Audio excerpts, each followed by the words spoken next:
Greetings, it's the 24th of August 2021 and there is a lot going on, so we're going to have to jump right into it. We'll get to the Atlantic in a moment, but first of all let's jump over to our friends down under.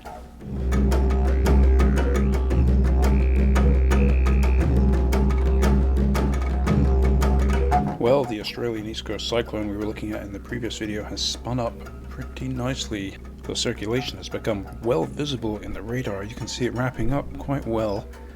And during the day in the observations at Watamoli, we got over 100 kilometers an hour gusts.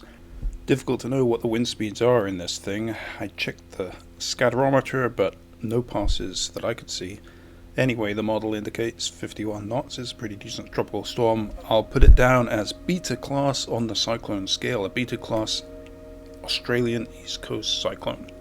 The storm tomorrow should be very impressive on satellite imagery, so I'll have to check that out later. Prolonged period of high surf. As the cyclone moves out into the Tasman Sea, we may see the development as it expands. We may see multiple centers develop. The model is indicating multiple centers, and you quite often see that with these systems. We're in need of a Sydney correspondent on the Discord, so if you are in Sydney and you want to report in with pictures and stuff, please join our Discord.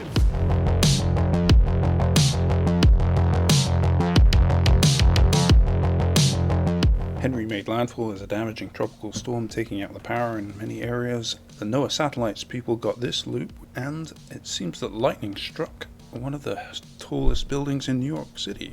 Let's zip over briefly to Hawaii, where ex-Hurricane Linda struck the islands as a rotating trade wind event, RTWE.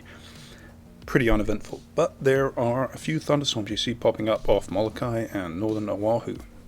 Let's turn back to the Atlantic, where there are 3 areas of interest, but which ones of these look the most favorable?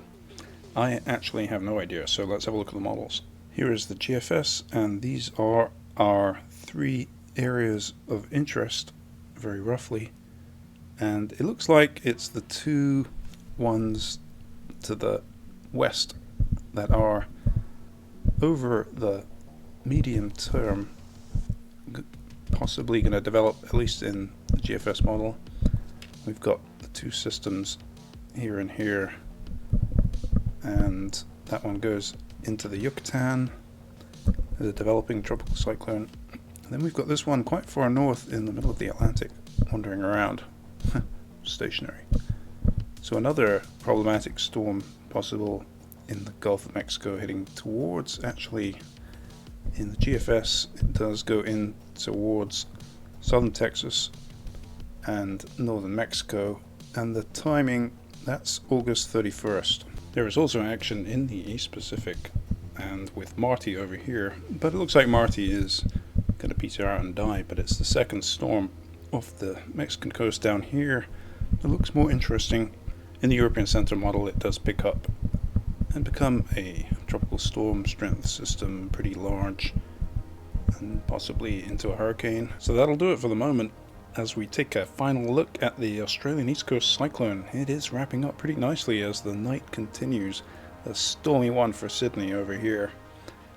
Wow. Oh well. This will look pretty good in the morning on the satellite. I think I'll try and make a loop of this and put it on the community thread. Alright, see you in the next one.